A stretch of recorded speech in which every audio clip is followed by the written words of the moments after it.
88,000 ಋಷಿ ಮುನಿಗಳೆಲ್ಲ ತೊಟ್ಟಿರ್ತಕ್ಕಂಥದ್ದು ಕಾವಿನೇ ಅದ. ಹೌದು ಹೌದು ಹೌದು. ಜಗದ್ಗುರು ರೇವಣ ಸಿದ್ಧ ತೊಟ್ಟಿದ್ದು ಕಾವಿನೇ ಅದ. ಹೌದು ಹೌದ್ರಿಪ್ಪ. ಹಾಲು ಮತ್ತು ಕೈ 7 ತಲೆ ಗುರು ಅನಿಸಿಕೊಂಡ ಸೊನ್ನಾರಿ ಸಿದ್ಧ ಅವ್ರಿಗೂ ಅವನು ಕಾವಿ ಬಟ್ಟಿನೇ ತೊಟ್ಟನ, ಅವನು ಕಾವಿ ಜೋಳಿಗಿನೇ ಅದ. ಹೌದು ಹೌದು. 7 ತಲೆ ಹಿಡ್ಕೊಂಡು ಅವನೇ ಹಾಲು ಮತ್ತದವ್ರಿಗೆ ಉದ್ಧಾರ ಮಾಡ್ಕೊತ ಬಂದಾನ. ಗುರುವಿಗೆ ಕಾವಿ ಅದ ಅಂದ ಮಾಡಕ ಮತ್ತ ಹೆಂಗ ವಿಚಾರ ಮಾಡುವಂತ ಮಾತದ. ಮಾತಾದ್ರಿಪ್ಪ. ಮುಗಿಲ್ಕೋಡದ ಎಲ್ಲಪ್ಪ ಸಂಸಾರ ತ್ಯಾಗ ಮಾಡಿ ಕಂಬಳಿ ಹೊತ್ಕೊಂಡು ಹೋಲಿಲ್ಲವ. ಕಾವಿ ಉಟ್ಕೊಂಡೆ ಹೋಗ್ಯಾನ. ಸಿದ್ಧಲಿಂಗಿನ ಬಳಿ ಬಂದು 3 ದಿನ ಮಣ್ಣಾಗಿದ್ರು ಸಹಿತ ಹೌದು ಹೌದು. ಕಾವಿ ಬಟ್ಟೆಯ ಪ್ರಭಾವದಿಂದ 3 ದಿನ ಮಣ್ಣಾಗಿದ್ರು ಸಹಿತ ಉಸಿರು ಹೋಗ್ಲಿಲ್ಲ, ಹೆಸರು ಉಳಿತಾ ಒಂದು. ಹೌದು ಹೌದ್ರಿಪ್ಪ. ಎಲ್ಲಕ್ ಮಾರಾಜಂದು ಕಾವಿ ಅಂತಕ್ಕಂಥದ್ದು ಶ್ರೇಷ್ಠ ಅದ.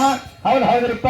ಅದಕ್ಕೆ ಬಸವಾದಿ ಶರಣರನ್ನು ಎಲ್ಲಾ ಶರಣರನ್ನು ಸ್ಮರಿಸಿಕೊಂಡು ಸ್ಮರಿಸಿಕೊಂಡು ಹಾಲು ಮತದ ಕುಲಕೋಟಿ ಸಿದ್ಧರ ಪಾದಕ್ಕ ದೀರ್ಘದಂಡ ಪ್ರಣಾಮಗಳನ್ನು ಸಲ್ಲಿಸಿ ದೀರ್ಘದಂಡ ಪ್ರಣಾಮಗಳನ್ನು ಸಲ್ಲಿಸಿ ಮೇಲಾಗಿ ಅಫ್ಜಲ್ಪುರ್ ತಾಲೂಕಿನ ಸುಕ್ಷೇತ್ರ, ಪಾವನ ಕ್ಷೇತ್ರ, ಪುಣ್ಯಕ್ಷೇತ್ರ ಆಗಿರ್ತಕ್ಕಂಥ ಯಾವಾದ್ರಿಪ್ಪ ಯಾವ ಸುಕ್ಷೇತ್ರ ಇಂಗಳಿಗೆ ಬಿ ಗ್ರಾಮದೊಳಗ ಭಕ್ತರ ಭಕ್ತಿಗೆ ಮೆಚ್ಚಿ ಊರಲ್ಲಿ ವಾಸವಾಗಿರ್ತಕ್ಕಂಥ ಮುತ್ತ ನಿಂಗರಾಯ ಮುತ್ತನ ಕರ್ತಗದ್ದಿಗೆ ಸಹಿತ ಭಕ್ತಿ ಪ್ರಣಾಮಗಳನ್ನು ಹೇಳಿ ಭಕ್ತಿ ಪ್ರಣಾಮಗಳನ್ನು ಹೇಳಿ ಬೆಳಿನ ಹಾಡುಗಳನ್ನ ಕೇಳಕ್ಕ ಕೂಡಿರ್ತಕ್ಕಂಥ ಎಲ್ಲಾ ನನ್ನ ಗುರು ಹಿರಿಯರಿಗೆ, ಜಟಾ ಮಠದವರಿಗೆ, ಅಕ್ಕ ತಂಗಿಯರಿಗೆ ಮತ್ತು ತಾಯಿ ತಂದೆಯರಿಗೂ ಸಹಿತ ನಮ್ಮ ಸಂಘದ ವತಿಯಿಂದ ತಮ್ಮೆಲ್ಲರಿಗೆ ಕೋಟಿ ಕೋಟಿ ಪ್ರಣಾಮಗಳು. ಕೋಟಿ ಕೋಟಿ ಪ್ರಣಾಮಗಳನ್ನು ಹೇಳುತ್ರಿಪ್ಪ. ಇವತ್ತಿನ ದಿವಸ ಈ ಅಫ್ಜಲ್ಪುರದ ತಾಲೂಕಿನಲ್ಲಿ ಬರ್ತಿರ್ತಕ್ಕಂಥ ಈ ಇಂಗಳಗ ಬಿ ಗ್ರಾಮದೊಳಗ ಏನ್ ಮಾಡೋದ್ರಿಪ್ಪ? ಮುತ್ಯಾನ ಜಾತ್ರೆ ಬಹಳ ವಿಜೃಂಭಣೆಯನ್ನ ಇಟ್ಟು ಸತ್ಯ ಸಂಘದ ಸೇವೆ ನಡೆಸಬೇಕಂತ ತಿಳ್ಕೊಂಡು ಎರಡು ಸುಂದರವಾದಂತ ಕಲಾ ಸಂಘಗಳನ್ನು ತರಿಸಿ ಸತ್ಸಂಗಕ್ಕೆ ಹಚ್ಚಾರ. ಕಲಿಸ್ಯಾರಪ್ಪ, ನಡೆಸ್ಯಾರ. ಬರೇ ಪೋಕ್ಳ ಮಾತು ಹೇಳಿ ಸಮಯ ವ್ಯರ್ಥ ಮಾಡಬೇಡ್ರಿ ಅಂತಕ್ಕಂಥ ಮಾತು ಹೇಳ್ಯಾರ್ರಿಪ್ಪ. ನಾವು ಕೇಳಿದೆವು. ಈ ಇಂಗಳಿಗೆ ಗ್ರಾಮ ಹೆಂಗದ ಅಂದ್ರೆ ಹೂ ಮಾರುವಂತ ಜಾಗ ಅದ, ಇಲ್ಲಿ ಹುಲ್ಲು ಮಾರುವಂತ ವ್ಯವಹಾರ ಆಗಬಾರ್ದ್ರಿಪ್ಪ. ಶಿವಡಿಗೆ ಮಾಸ್ತರ್ ಆದ್ರೂ ಅಟ್ಟೆ, ಶಿವಡಿಗೆ ಮಾಸ್ತರ್ ಆದ್ರೂ ಅಟ್ಟೆ. ಹೌದ್ರಿಪ್ಪ. ಯಾರಾದ್ರೂ ಅರ್ಥ ಇಂಗಳಿಗೆ ಗ್ರಾಮಕ್ಕ ಇಂಗಳಿಗೆ ಯಾಕಂದ್ರಿಪ್ಪ ಇಂಗಳಿಗೆ ಗ್ರಾಮಕ್ಕೆ ಇಂಗಳಿಗಿನ ಅಂತ ಹೇಳಿ ಈ ಗ್ರಾಮದೊಳಗೆ ಈ ಜಾಗದೊಳಗೆ ಬಹಳಷ್ಟು ಇಂಗಳಿಗೆ ಗಿಡ ಅಂದ್ರೆ ಇಂಗಳ ಗಿಡ ಹೆಚ್ಚಾಗಿರುವುದರಿಂದ ಇಂಗಳಿಗೆ ಅಂದಾರ ಅಂತೇಳಿ ಹಿಂಗ ಇತಿಹಾಸ ಬುಕ್ನೊಳಗ ಆದ. ಇತಿಹಾಸದಾಗ ಬರದಾರ. ಅಫ್ಜಲ್ಪುರ್ ತಾಲೂಕಿನಲ್ಲಿ ಬರ್ತಿರ್ತಕ್ಕಂಥ 2 ಇಂಗಳಿಗೆ, ಒಂದು ಕೆ ಇಂಗಳಿಗೆ, ಒಂದು ಬಿ ಇಂಗಳಿಗೆ. K B. ಈ ಇಂಗಳಿಗೆ ಗ್ರಾಮದೊಳಗೆ ಅನೇಕ ದೇವಾಲಯಗಳು ಅದಾವ. ನಾವು ನೋಡಿದ ಮಟ್ಟಿಗೆ ಅದಾವ್ರಿಪ್ಪ. ಅದಾವ. ಜಟ್ಟಿಂಗೇಶ್ವರ ದೇವಾಲಯ, ನಿಂಗರಾಯ ಮುತ್ತನ ದೇವರ ಗುಡಿ ಅದ. ಹೌದು ಹೌದ್ರಿಪ್ಪ. ಕಾಶಿಲಿಂಗದ ಅದ. ಹೌದು ಹೌದು. ಈ ಎಲ್ಲಾ ಸಿದ್ಧರದ ಒಂದೊಂದು ಹಬ್ಬಕ್ಕೂ ಒಂದೊಂದು ಅಮಾವಾಸ್ಯೆಗೆ ಇವ್ರದೆಲ್ಲ ಪಲ್ಲಕ್ಕಿ ಉತ್ಸವ ಆಗ್ತಾವ. ಇನ್ನೊಂದು ಕಾಳಲಿಂಗೇಶ್ವರ ಅದತ್ರಿಪ್ಪ. ಇರ್ಲಿ. ಹೌದು. ಈ ಎಲ್ಲಾ ಸಿದ್ಧರ ಜಾತ್ರೆ ಆಗ್ತಾವಲ್ಲ, ಆಗ್ತಾವ್ರಿಪ್ಪ, ಆಗ್ತಾವ. ಈ ಯುಗಾದಿ ಬಹುಶಃ ನಿಂಗರಾಯ ದೇವರದ ಯುಗಾದಿ ಅಮಾವಾಸ್ಯೆಗಿತ್ತು ನಾ ನೋಡಿದ ಪ್ರಕಾರ. ಈಗೇನ ಶ್ರಾವಣ ಮುಕ್ತಾಯ ಕಾರ್ಯಕ್ರಮ ಇದ್ದಿರ್ಬೋದು. ಯಾಕ್ರಿ ಉತ್ರಿ ಮನೆ ಮಾಡ್ತಾರೆ. ಅದಕ್ಕೆ ಇವತ್ತಿನ ದಿವಸ ಈ ಇಂಗಳಿಗೆ ಗ್ರಾಮದೊಳಗೆ ವಿಷಯ ಮಾತಾಡೋದು ಹೆಂಗ ಆಗ್ಬೇಕಂದ್ರ ಹೆಂಗಾಗ್ಬೇಕ್ರಿಪ್ಪ? ನಾ ಮಾತಾಡಿರ್ತಕ್ಕಂಥ ಮಾತ ಯಾರಿಗ ಗೊತ್ತಾಗ್ಬೇಕ್ರಿಪ್ಪ? ಮಗಲಾನಿ ಮೇಲಿನ ಮಾಸ್ತರ್ಗೆ ಪೆಟ್ಟಾಗಿರ್ಬಾರ್ದು. ಹಂಗ ಮಾತಾಡಿ ಕಡೆಗೆ ಆಗ್ಬೇಕಾಗ್ಯದ. ಹೌದು ಹೌದ್ರಿಪ್ಪ. ಇರ್ಲಿ, ಇವತ್ತಿನ ದಿವಸ ಈಗಾಗಲೇ ನಮ್ಮ ಹಿಂಗಳಿಗೆ ಹಿರಿಯರು ಬಂದು ಒಂದು ದಾರಿ ಹಾಕೊಟ್ಟಾರಪ್ಪ. ಏನ್ ಹಾಕೊಟ್ಟಾರ್ರಿ? ಒಂದು ಕಂಬಳಿ ಹಚ್ಚುವ ಏನು ಸನ್ಯಾಸಿಗಳು ತೊಡುವಂತ ಕಾವಿ ಬಟ್ಟಿ ಹಚ್ಚುವಂತಕ್ಕಂಥದ್ದು ಕಾವಿ ಮತ್ತು ಕಂಬಳಿ ಮತ್ತು ಕಾವಿ ವಿಷಯ ಇಟ್ಟಾರ. ನಮ್ಮ ಶಿವರಾಯ ಮಾಸ್ತರ್ ಏನ್ ಮಾಡ್ಯಾರಪ್ಪ ಅಂದ್ರ ಕಂಬಳಿ ವಿಷಯನ ಹಿಡಿದು ಈಗಾಗಲೇ ತಮಗೆಲ್ಲರಿಗೂ ತಿಳಿಯಂಗ ಮಾತಾಡ್ಯಾರಪ್ಪ. ಮೂಲದೊಳಗೆ ಕಂಬಳಿ ಎಲ್ಲಿ ಹುಟ್ಟ್ಯದಪ್ಪ ಅಂದ್ರೆ ಕೈಲಾಸದೊಳಗೆ ಹುಟ್ಟ್ಯದ ಅಂತ ಹೇಳ್ಯಾರ. 3 ಮಂದಿ ಋಷಿಗಳ ಮೈ ರೋಮದಿಂದ ಕಂಬಳಿ ಹುಟ್ಟ್ಯಾವ. ಆ 3 ಮಂದಿ ಋಷಿಗಳ ಹೆಸರು ಹೇಳ್ಯಾರ. ಆ ಋಷಿಗಳ ರೋಮನಿಂದ ಕಂಬಳಿ ಕೈಲಾಸದೊಳಗೆ ಹುಟ್ಟ್ಯಾದ, ಮುಂದೆ ಸರ್ವಸಿದ್ಧರಿಗೆ ಬಂದದ ಅಂತ ಹೇಳ್ಯಾರ. ಶಿವರಾಮ ಮಾಸ್ತರ್ ಒಂದು ಮಾತು ಕೇಳ್ತೀವಿ ನಾವು ಇಲ್ಲಿ. ಏನ್ ಕೇಳ್ತೀರಪ್ಪ ಮಾತ? 3 ಮಂದಿ ಋಷಿಗಳ ರೋಮನಿಂದ ಕಂಬಳಿ ಹುಟ್ಟ್ಯಾದ ಖರೆ. ಕಂಬಳಿ ಒಳಗೆ ಏಡುಗಳು ಬರ್ತಾವ. 1 ಏಣಿನ ಕಂಬಳಿ, 2 ಏಣಿನ ಕಂಬಳಿ, 3 ಏಣಿನ ಕಂಬಳಿ, 4 ಏಣಿಂದ ಹಿಂಗ 20 ಏಣಿನ ಕಂಬಳಿ ತನನು ಅದಾವ. ಅದಾವ್ರಿಪ್ಪ. ಕರಿ ಕಂಬಳಿ ಒಳಗ 3 ಏಣಿ ಇತ್ತಂದ್ರ 3 ಬಿಳಿ ಏಣಿಗಳಿರ್ತಾವ, 1 ಮುತ್ತೇಳಿ ಇರ್ತದ. ಹೌದ್ರಿಪ್ಪ. ಕರಿ ಕಂಬಳಿ ಒಳಗ 2 ಏಣಿಂದ ಮಾಳಿಂಗ್ರಾಯ ಆಗದ, 3 ಏಣಿಂದ ಅಮೋಘ ಸಿದ್ಧಗದ. ಹೌದು. ಹಿಂಗ 21 ಏಣಿಂತನ ಶಿವರಾಯ ಮಾಸ್ತರ್ ಮುಂದಿನ ಪಾಳಕ್ ಹೇಳ್ತಾರ. ಅವ್ರೆಲ್ಲ ಹೇಳ್ತಾರ್ರಿಪ್ಪ, ಜ್ಞಾನಿಗಳದಾರ, ನಮ್ಮ ಹಳ್ಳಿಗಳದಾರ. 1 ಏಣಿನ ಕಂಬಳಿ ಯಾರಿಗದ, 2 ಯಾರಿಗದ, 3 ಯಾರಿಗದ, 4 ಯಾರಿಗದ, ಹಿಂಗ 21 ಏಣಿನ ಕಂಬಳಿ ಯಾರ್ಯಾರಿಗದ ಅನ್ನೋದು ಅವ್ರು ಹೇಳ್ತಾರ. ಹೇಳ್ತಾರ್ರಿಪ್ಪ, ಹೇಳ್ತಾರೆ. ಕರಿ ಕಂಬಳಿ ಒಳಗ ಬಿಳಿ ಬಣ್ಣದ 3 ಏಣಿನ ಏಣಿರ್ತಾವ, 1 ಮುತ್ತೇಳಿ ಇರ್ತದ. ಋಷಿಗಳ ರೋಮ, 3 ಋಷಿಗಳ ರೋಮ ಕರಿ ಬಣ್ಣದ್ದೇ ಇದ್ವಪ್ಪ ಅಂದ್ರ ಹೌದ್ರಿಪ್ಪ. ಕಂಬಳಿ ಒಳಗ 3 ಬಿಳಿ ಬಣ್ಣದ ಏಣು ಬರಬೇಕಾದ್ರೆ ಯಾವ ಋಷಿ ಮೈ ಅಂದ್ರೆ ಮೈ ಒಳಗಿನ ರೋಮ ಬಿಳಿ ಬಣ್ಣದ ರೋಮ ಇತ್ತು ಅಂತ ಯಾವ ಋಷಿ ಇದ್ದು ಬೇಕಲ್ಲ ಅದಕ್ಕ. ಬೇಕಲ್ರಿಪ್ಪ. ಅವ್ರು ಹೇಳ್ಯಾರ ಹಾಲು ಮುನಿ, ಹೆಪ್ಪು ಮುನಿ, ಮುನಿಗಳ ಹೆಸರು ಹೇಳ್ಯಾರ. ಹೌದು. ಯಾವ ಮುನಿಯ ಮೈ ಒಳಗಿನ ರೋಮಗಳು ಬಿಳಿ ಬಣ್ಣದಿದ್ದಾಗೆ ಮತ್ತೆ 3 ಏಣು ಬರ್ಬೇಕಾಗ್ತದ ಅಲ್ಲಿ, ಅಥವಾ 2 ಏಣು ಬರ್ಬೇಕಾಗ್ತದ. ಬರೇ ಕುಲ್ಲ ಕರಿ ಕಂಬಳಿ ಇರಂಗಿಲ್ಲ, ಅದ್ರೊಳಗೆ 3 ಏಣ 2 ಏಣ ಬಿಳಿ ಪಟ್ಟಿ ಇರ್ತಾವಲ್ಲ. ಇರ್ತಾವ್ರಿಪ್ಪ, ಇರ್ತಾವ. ನೋಡೋರೆಲ್ಲ ತಾವು ಆ ಬಿಳಿ ಪಟ್ಟಿ ಅಂತಕ್ಕಂಥದ್ದು ಯಾವ ಋಷಿ ರೋಮಿನ ನಿಂತ ಬಿಳಿ ಪಟ್ಟಿ ಆಗ್ಯಾವಂತದ್ದು ಹೇಳ್ತಾರ. ಹೇಳ್ತಾರ್ರಿಪ್ಪ, ಹೇಳ್ತಾರ. ಇನ್ನು ನನಗೇನು ಕೊಟ್ಟಾರ ಅಂದ್ರೆ ಕಾವಿ. ಕಾವಿ ಕೊಟ್ಟಾರ್ರಿಪ್ಪ ನಿಮಗ, ಕಾವಿ. ಈ ಭರತ ಭೂಮಿ ಸಂಸ್ಕೃತಿ ಒಳಗ ಸನಾತನ ಧರ್ಮದೊಳಗ ಸಾಧು ಸಂತರು ಮತ್ತು ಋಷಿಗಳಿಗೆ ಬಹಳ ಹೆಚ್ಚಿನ ಸ್ಥಾನ ಅದ. ಆದ್ರಿಪ್ಪ, ಆದ. ಅವರೆಲ್ಲರೂ ಉಟ್ಟುಕೊಳ್ಳುವಂತ ಬಟ್ಟಿ ಯಾವ್ದಪ್ಪ ಅಂದ್ರೆ ಕಾವಿ ಬಣ್ಣದ ಬಟ್ಟಿ. ಕಾವಿ ಬಣ್ಣದೇ ಅದಾವ್ರಿಪ್ಪ. ಇದು ಮೂಲದಾಗ ಎಲ್ಲಿ ಹುಟ್ಟುತ್ತಪ್ಪ ಅಂದ್ರೆ ಇದನ್ನು ಕೈಲಾಸದೊಳಗೆ ಹುಟ್ಟ್ಯಾದ. ಕಾವಿ ಎಲ್ಲಿ ಹುಟ್ಟಾದ್ರಿಪ್ಪ? ಕೈಲಾಸದೊಳಗೆ ಹುಟ್ಟ್ಯಾದ. ಹೌದು. ಇದು ಹೆಂಗದ ಅಂದ್ರೆ ಒಂದೊಂದು ಪುರಾಣದೊಳಗೆ ಒಂದೊಂದು ತರ ಬರ್ದಾರ ಅವರು. ಒಂದೊಂದು ತರ ಬರ್ದಿಟ್ಟು ಹೋಗ್ಯಾರ. ಈಗ 4 ವೇದದೊಳಗ ಹೇಳ್ರಿಪ್ಪ. ಋಗ್ವೇದದೊಳಗೆ ಹೆಂಗ ಬರ್ದಾರ ಅಂದ್ರ ಹೆಂಗ ಬರ್ದಾರಿಪ್ಪ? ಶಿವನಿಗೆ ಪಂಚಮುಖಗಳದಾವ, 5 ಮುಖಗಳದಾವ.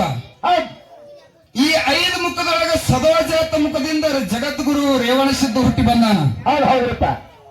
ಅದೇ ಸದೋಜಾತ ಮುಖದೊಳಗ ಕಾವಿ ಬಣ್ಣದ ವಸ್ತ್ರ ಹುಟ್ಟ್ಯಾದತ್ತೇಳಿ ಋಗ್ವೇದದೊಳಗ ಆದ. ಹಿಂಗಾದ. ಹೌದು. ಜಗದ್ಗುರು ರೇವಣ ಸಿದ್ದೇಶ್ವರ ತೊಟ್ಟಿರ್ತಕ್ಕಂಥದ್ದು ಕಾವಿ ವಸ್ತ್ರ. ಹೌದ್ರಿಪ್ಪ. ಅವ ಹುಟ್ಟಿದ್ದು ಶಿವನ ಮುಖದ ಸದೋಜಾತ ಮುಖದೊಳಗೆ ಹುಟ್ಟಿ ಬಂದಾನ. ಹುಟ್ಟಿ ಬಂದಾನ್ರಿಪ್ಪ.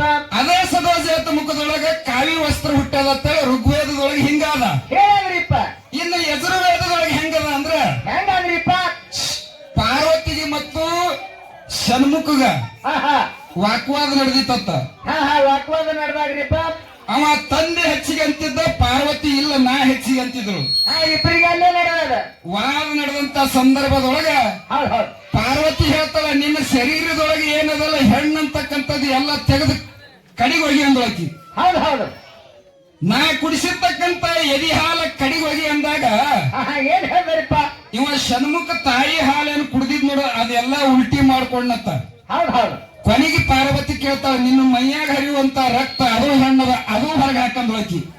ಅವಾಗ ಏನಾಯ್ತ್ರಿಪ್ಪ? ಅವಾಗ ಷಣ್ಮುಖ ತಾಯಿ ಮಾತನ್ನ ಕೇಳಿ ತನ್ನ ದೇಹದೊಳಗಿರ್ತಕ್ಕಂಥ ಎಲ್ಲಾ ಕೆಂಪು ರಕ್ತ ಏನೋ ಹೊರಗೆ ಹಾಕಿದ್ ನೋಡು, ಆ ರಕ್ತದಂತೆ ಕಾವಿ ಉತ್ಪತ್ತಿ ಆಗ್ಯಾದ ಅಂತೇಳಿ ಯಜುರ್ವೇದದೊಳಗ ಅದ. ಹಿಂಗ ಹೇಳ್ಯಾದ ಯಜುರ್ವೇದದೊಳಗೆ. ನಮ್ಮ ಕಾವಿನೂ ಕೈಲಾಸದೊಳಗೆ ಹುಟ್ಟ್ಯಾದ್ರಿಪ್ಪ, ಹುಟ್ಟ್ಯಾದ. 88,000 ಋಷಿ ಮುನಿಗಳೆಲ್ಲ ತೊಟ್ಟಿರ್ತಕ್ಕಂಥದ್ದು ಕಾವಿನೇ ಅದ. ಹೌದು. ಜಗದ್ಗುರು ರೇವಣ ಸಿದ್ಧ ತೊಟ್ಟಿದ್ದು ಕಾವಿನೇ ಅದ. ಹೌದ್ರಿಪ್ಪ. ಹಾಲು ಮತ್ತು 7 ತಲೆ ಗುರು ಅನಿಸಿಕೊಂಡ ಸೊನ್ನಾರಿ ಸಿದ್ಧ, ಅವ್ರದ್ದು ಅವನು ಕಾವಿ ಬಟ್ಟಿನೇ ತೊಟ್ಟನ, ಅವನು ಕಾವಿ ಜೋಳಿಗಿನೇ ಅದ. ಹೌದು. 7 ತಲೆ ಹಿಡ್ಕೊಂಡು ಅವನೇ ಹಾಲು ಮತ್ತದವ್ರಿಗೆ ಉದ್ಧಾರ ಮಾಡ್ಕೊತ ಬಂದಾನ. ಗುರುವಿಗೆ ಕಾವಿ ಅದ ಅಂದ ಮಾಡಕ ಮತ್ತ ಹೆಂಗ ವಿಚಾರ ಮಾಡುವಂತ ಮಾತಾದ್ರಿಪ್ಪ. ಮುಗಿದುಕೊಂಡ್ರೆ ಎಲ್ಲಪ್ಪ ಸಂಸಾರ ತ್ಯಾಗ ಮಾಡಿ ಕಂಬಳಿ ಹೊತ್ಕೊಂಡು ಹೋಲಿಲ್ಲವ. ಕಾವಿ ಉಟ್ಕೊಂಡೆ ಹೋಗ್ಯಾನ. ಸಿದ್ಧಲಿಂಗನ ಬಳಿ ಬಂದು 3 ದಿನ ಮಣ್ಣಾಗಿದ್ರು ಸಹಿತ ಕಾವಿ ಬಟ್ಟೆಯ ಪ್ರಭಾವದಿಂದ 3 ದಿನ ಮಣ್ಣಾಗಿದ್ರು ಸಹಿತ ಉಸಿರು ಹೋಗ್ಲಿಲ್ಲ, ಹೆಸರು ಉಳಿತಾ ಒಂದು. ಹೌದ್ರಿಪ್ಪ. ಎಲ್ಲಕ್ ಮಾರಾಜಂದು ಕಾವಿ ಅಂತಕ್ಕಂಥದ್ದು ಶ್ರೇಷ್ಠ ಅದ. ಹೌದ್ ಹೌದ್ರಿಪ್ಪ.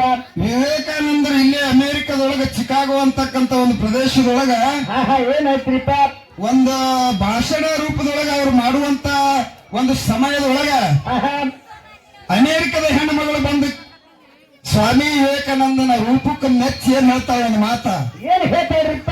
ಅವ್ರೆಲ್ಲ ಭಾಷಣ ಮುಗಿಸಿ ಹೊರಗೆ ಬಂದ ಮೂಲಕ ವಿವೇಕಾನಂದಗ ಆಕಿ ಹೆಣ್ಣು ಮಗಳು ಕೇಳ್ತಾಳತ್ತ, ಏನಂತ್ರಿಪ್ಪ? ಜಗತ್ತಿನೊಳಗೆ ನಿನ್ನಂತ ಸುಂದರ ಯಾರು ಇಲ್ಲ, ನಿನ್ನ ರೂಪಕ್ಕೆ ಮೆಚ್ಚಿ ನನ್ನನ್ನು ಒರೆಸಂದಳಕಿ. ಹೌದ್ ಅವಾಗ ಏನ್ ಹೇಳ್ತಾನ್ರಿಪ್ಪ? ನನ್ನನ್ನು ಮದುವೆ ಆಗತ್ ಹೇಳಿದಾಗ ಅವಾಗ ವಿವೇಕಾನಂದ ಹೇಳ್ತಾನ, ಏನಂತ್ರಿಪ್ಪ? ತಾಯಿ, ಜಗತ್ತಿದಾಗ ಇದ್ದಿರ್ತಕ್ಕಂತ ಎಲ್ಲಾ ಹೆಣ್ಣು ಮಕ್ಕಳು ನನ್ನ ತಾಯಿ ಸಮಾನ, ನಾನೇ ನಿನ್ನ ಮಗ ಅಂತ ಹೇಳಿಕೆ ಸ್ವೀಕಾರ ಮಾಡು ಅಂತ ಹೇಳಿಕೆ ಹೇಳಿರ್ತಕ್ಕಂತ ಮಾತ ವಿವೇಕಾನಂದರು. ಇದು ಎದರ ನಿಂತದಪ್ಪ ಅಂದ್ರೆ ಕಾವಿ ಧರಿಸಿದಂತ ಮಹಾನ್ ವ್ಯಕ್ತಿ ಹೇಳಿರ್ತಕ್ಕಂತ ಮಾತದು. ಹೌದ್ ಹೌದ್ರಿಪ್ಪ. ಹೌದು. ಇಂತಿಂತ ಪವಾಡಗಳನ್ನು ಕಾವಿ ಧರಿಸಿದ ಮಹಾ ಶಿವಯೋಗಿಗಳು ಮಾಡ್ಕೊತ ಬಂದಾರ್ರಿಪ್ಪ. ಇರ್ಲಿ, ಬಾಳ ಮಾತಾಡಿ ಬೇಸರ ಆಗೋದು ಬೇಡ. ಬೇಡ್ರಿಪ್ಪ. ಇನ್ನು ನಿಂಗರಾಯ ದೇವರ ಇತಿಹಾಸ ಹೇಳತ್ತೇಳಿ ನಮ್ಮ ಇಂಗಳಗಿ ಗ್ರಾಮದವರು ಕೇಳ್ಕೊಂಡಾರ. ಈ ನಿಂಗರಾಯ ದೇವರ ವಿಷಯ ಹೆಂಗದಪ್ಪ ಅಂದ್ರೆ ಬೂದಿ ಮುಚ್ಚಿದ ಕೆಂಡದಂಗದ. ಹೌದ್ ಹೌದ್ರಿಪ್ಪ. ಹೆಂಗಂದ್ರಿ? ಬೂದಿ ಮುಚ್ಚಿದ ಕೆಂಡಿದ್ದಂಗದ. ಯಾವನಿಗೆ ತಿಳಿದವ ನೋಡು, ತಿಳಿದವ ಹೇಳ್ಕೊತ್ತೆ ಬಂದೇ ಇಲ್ಲ, ಅಲ್ಲೇ ಮುಚ್ಚಿಟ್ಕೊತ್ತೆ ಬಂದಾನ. ಹೌದ್ ಹೌದ್ರಿಪ್ಪ. ಸಿದ್ಧರ ವಿಷಯ ಬಹಳ ತೆಳಗೆ ಕೈ ಹಾಕಿದಪ್ಪ ಅಂದ್ರೆ ಕೈ ಸುಟ್ಕೊಂಡವರು ಬಹಳ ಮಂದಿ ಅದಾರ. ಹೌದು. ಅದಕ್ಕ ನಿಂಗರಾಯ ದೇವರ ಇತಿಹಾಸ ಯಾವ ಪುಸ್ತಕದೊಳಗೂ ಸಹ ವಿಸ್ತಾರವಾಗಿ ಬಂದಿಲ್ರಿಪ್ಪ. ಬಂದಿಲ್ಲ. ನನ್ನ ಭಾಗದೊಳಗ ಕಲ್ಲಂಗರಿಗೆ ಲಿಂಗೇಶ್ವರ ದೇವಸ್ಥಾನ ಅದ. ಆದ್ರಿಪ್ಪ. ಅದ. ನಮ್ಮ ಬಂಡೆಪ್ನಳ್ಳಿ ಪೂಜ್ಯರು ಹೇಳ್ತಾರ, ಏನಂತ್ರಿಪ್ಪ? ಕಲ್ಲಂಗರಿಗೆ ಲಿಂಗೇಶ್ವರನ ಜಗತ್ತದ ತುಂಬ ಎಲ್ಲಾ ಕಡೆಗೆ ಆಗನತ್ತು ಹೇಳ್ಯಾರ. ಕಲ್ಲಂಗರಿಗೆ ಲಿಂಗಯ್ಯನ ಉದ್ಭವ ಹೆಂಗದ ಅಂದ್ರೆ, ಹೆಂಗ್ರಿಪ್ಪ? ಕುರುಬಗೊಲ್ಲರ ಕಾಯ್ತಿದ್ದ ಕುರಿ ಹಿಕ್ಕಿ ಲಿಂಗತ್ತ ಕೊಟ್ಟ ನಂದಯ್ಯ. ಕುರುಬಗೊಲ್ಲರ ಕಾಯ್ತಿದ್ದ ಕುರಿ ಹಿಕ್ಕಿ ಲಿಂಗತ್ತ ಕೊಟ್ಟ ನಂದಯ್ಯ. ಕುರುಬನ ಭಕ್ತಿಗೆ ಗೊಬ್ಬರ ಡಿಗ್ಗ್ಯಾಗ ಹುಟ್ಟನೋ ಲಿಂಗಯ್ಯ ಅಂತ ಹೇಳ್ಯಾರ. ಗೊಲ್ಲಳನ ಭಕ್ತಿಗೆ ಗೊಬ್ಬರ ಡಿಗ್ಗ್ಯಾಗ ಹುಟ್ಟಿರ್ತಕ್ಕಂಥ ಲಿಂಗನೇ ಜಗತ್ತದ ತುಂಬ ಲಿಂಗೇಶ್ವರ ಅಂತಕ್ಕಂಥದ್ದು ನಾಮ ಅಂತೇಳಿ ನಮ್ಮ ಬಂಡೆಪ್ನಳ್ಳಿ ಪೂಜ್ಯರು ಹೇಳ್ಯಾರ. ಏನು ಯಾವ ಇತಿಹಾಸದೊಳಗೆ ಇದ್ದಿರ್ತಕ್ಕಂಥ ವಿಷಯ ಅಲ್ಲ. ಇನ್ನು ನಮ್ಮ ಮಾವನೂರು ಪೂಜ್ಯರು ಒಂದು ಮಾತು ಹೇಳ್ತಾರ, ಏನಂತ್ರಿಪ್ಪ? ಜಗತ್ತಿನೊಳಗೆ ಲಿಂಗೇಶ್ವರ ದೇವಸ್ಥಾನ ಎಲ್ಲಿ ಅದಾವಲ್ಲ ಇವು ಎಲ್ಲ ಬೀರಪ್ಪನ ಪ್ರತಿ ಅವತಾರ, ಬೀರದೇವರ ಲಿಂಗಯ್ಯ ಅಂತ ಹೇಳಿ ಅವ್ರು ಹೇಳ್ಕೊತ ಬಂದಾರ. ಹೌದ್ರಿಪ್ಪ. ಯಾವಾಗ ಆರಿಸ್ಕೊತೀರಿ, ಯಾವಾಗ ಸರಿ ಅದ ಅದು ನಿಮಗೂ ಬಿಟ್ಟು ವಿಷಯ ಅದ. ಅದಕ್ಕೆ ಇರ್ಲಿ, ಬಹಳ ಮಾತಾಡೋದ ಅವಶ್ಯಕತೆ ಇಲ್ಲ. ಮುಂದಿನ ಪಳ್ಯದೊಳಗ ಯಾರ್ಯಾರ ಸಿದ್ಧರಿಗೆ ಎಷ್ಟೆಷ್ಟು ಏಡಿನ ಕಂಬಳ ಇದೆ ಅನ್ನೋದು ನಮ್ಮ ಸರ್ ಹೇಳ್ತಾರ. ಹೇಳಿ ಇನ್ನು ಎಲ್ಲರೂ ಕೂಡ್ಕೊಂಡು ಒಂದು ವಿಷಯ ಹಾಲು ಮತದೊಳಗೆ ಏನಾರ ಪ್ರಶ್ನೆ ರೂಪಕವಾಗಿ ಕೇಳ್ರಿ ಅಂದ್ರ ಒಂದು ಮಾತು ಕೇಳ್ತೀವಿ. ನೀವು ತಾಯಿ ಕೊಟ್ರಿ ಅಂದ್ರೆ ಕೇಳ್ತೇವೆ. ಅಪ್ಪಣೆ ಆಲೆ ಸರ್, ಅಪ್ಪಣೆ ಆಲೆ. ಯಾವ ವಿಷಯ ಕೇಳೋದಂದ್ರ, ಏನ್ ಕೇಳಿದ್ರಿಪ್ಪ? ಈ ಊರೊಳಗ ಜಟ್ಟಿಂಗರಾಯನ ಗುಡಿ ಅದ. ಅದ. ಜಟ್ಟಿಂಗರಾಯನ ಒಂದು ಪ್ರಶ್ನೆ ಕೇಳೋದು ಸರಿ. ಏನ್ ಕೇಳಿದ್ರಿಪ್ಪ ಜಟ್ಟಿಂಗರಾಯನ ಪ್ರಶ್ನೆ? ಎಲ್ಲಾ ಕಡೆಗೆ ಜಟ್ಟಿಂಗರಾಯನ ಗುಡಿಗಳು ಅದಾವ ಒಂದೊಂದು ಊರೊಳಗ. ಅದಾವ್ರಿಪ್ಪ. ಹಿಂಗ ಒಂದು ಊರೊಳಗ ಜಟ್ಟಿಂಗರಾಯನ ಗುಡಿ ಇತ್ತು. ಒಂದ್ ಊರೊಳಗೆ ಜಟ್ಟಿಂಗರಾಯನ ಗುಡಿ ಇದ್ದು, ಆ ಊರಾಗ ಒಬ್ಬ ರಾಜ ಮತ್ತು ಒಬ್ಬ ರಾಣಿ ಇದ್ರು. ಒಬ್ಬ ರಾಜ ಒಬ್ಬ ರಾಣಿ. 12 ವರ್ಷ ಆದ್ರೂ ಒಂದು ಪಟ್ಟಾದ್ರೂ ಸದ್ಯ ಅವ್ರಿಗೆ ಮಕ್ಕಳಾಗಿದ್ದಿಲ್ಲ. ಹೌದ್ರಿಪ್ಪ. ಜಟ್ಟಿಂಗರಾಯನ ಜಾತ್ರೆ ನಡೆದಿತ್ತು. ರಾಜ ಮತ್ತು ರಾಣಿ ಕೂಡ್ಕೊಂಡು ತೇರಿನ ಹಿಂದೆ ಜಟ್ಟಿಂಗರಾಯನ ತೇರಿನ ಹಿಂದೆ ಹೊಂಟಿದ್ರು. ಇಬ್ರು ರಾಜ ರಾಣಿ ಜಟ್ಟಿಂಗರಾಯನ ತೇರಿನಿಂದ ಹೊಂಟಿದ್ರು. ಯಾರೋ ಭಕ್ತಾದಿಗಳು ಏನ್ ಮಾಡಿದ್ರಪ್ಪ ಅಂದ್ರೆ ತೇರಿನ ಮೇಲೆ ಬಾಳೆಹಣ್ಣು ಎಸೆದ್ರು. ಹೌದ್ರಿಪ್ಪ. ಸರ್ವೇ ಸಾಮಾನ್ಯ ಬಾಳೆಹಣ್ಣ, ಉತ್ತತ್ತಿ, ಕಬ್ಬ, ತೆಂಗಿನಕಾಯಿ ಹೊಡಿತಾರೆ. ಶೇಂಗಾ ಇವು ಏನು ಬಾಳೆಹಣ್ಣು ಭಕ್ತರು ಒಗದ ನೋಡು, ಆ ಬಾಳೆಹಣ್ಣು ಬಂದು ಎಲ್ಲಿ ಬಿದ್ದಿತ್ತಪ್ಪ ಅಂದ್ರೆ ರಾಣಿ ಉಡಿಯೊಳಗೆ ಬಿತ್ತು. ಮುಂದೆ ಏನಾಯ್ತ್ರಿಪ್ಪ? ರಾಣಿ ಉಡಿಯೊಳಗೆ ಬಿದ್ದಂತ ಸಂದರ್ಭದೊಳಗೆ ಆಕಾಶವಾಣಿ ಮಾಡಿ ಜಟ್ಟಿಂಗರಾಯ ಹೇಳ್ದ, ಏನಂತ್ರಿಪ್ಪ? ತಾಯಿ 12 ವರ್ಷ ಆಗ್ಯದತ್ತೇಳಿ ನೀ ಏನು ಚಿಂತೆ ಮಾಡಬೇಡ, ನಾ ಏನ್ ಕೊಟ್ಟಿನಲ್ಲ ಈ ಬಾಳೆಹಣ್ಣು ಒಯ್ದು ಮನ್ಯಾಗ ಸ್ವೀಕಾರ ಮಾಡು, ವರ್ಷ ತುಂಬದ್ರೊಳಗೆ ನಿನಗೊಂದು ಗಂಡು ಮಗು ಆಗ್ತದೆ ಜಟ್ಟಿಂಗರಾಯ ಹೇಳ್ದ. ಗಂಡು ಮಗುನೇ ಆಗ್ತದ. ಗಂಡು ಮಗು ಆಗ್ತದೆ ಹೇಳದಂತ ಸಂದರ್ಭದೊಳಗೆ ಜಟ್ಟಿಂಗರಾಯನ ವರಪ್ರಸಾದ ನಿತ್ತ ರಾಣಿ ಏನ್ ಮಾಡಿದ್ರಪ್ಪ ಅಂದ್ರೆ ಬಾಳೆಹಣ್ಣು ತಗೊಂಡು ಅರಮನೆಗೆ ಹೋಗಿ ಆ ಅರಮನೆಯಾಗ ಹೋಗಿ ಬಾಳೆಹಣ್ಣು ಸುಲಿದು ಸಿಪ್ಪಿ ಒಗದಕ್ಕೆ ಬಾಳೆಹಣ್ಣು ತಿಂದಳು. ಹಿಂದಿಂದ್ರಿಪ್ಪ ತಿಂದ ಮೂಲಕ ಇದು ಏನು ಸಿಪ್ಪಿ ಏನು ಒಗದಿದ್ರು ನೋಡು ಹೊರಗ ರೀಪ್ಪ ಕೈಯನ್ನು ದಾಸಿ ನೋಡಿದಳು ಅದನ್ನ.